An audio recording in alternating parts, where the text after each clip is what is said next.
ponji jutu ne pin jithiala mo arni si jundun longji hempu wanji mo arni si alang wangsi ponji jutun epin jithiala mo arni si jundun longji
Ora nam e phan kang thu marni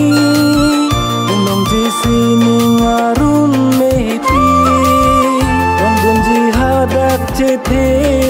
ka nong hadak sini ngarong so pi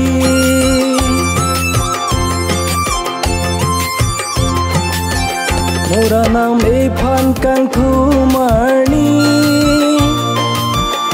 nong ji sini ngarun me pi nong dun ji hadak che the ka nong hadak sini ngarong so pi có về đời chi đang cho làng y sini ngarong sopi kiro karcho moriang di ikre bangiang di hempu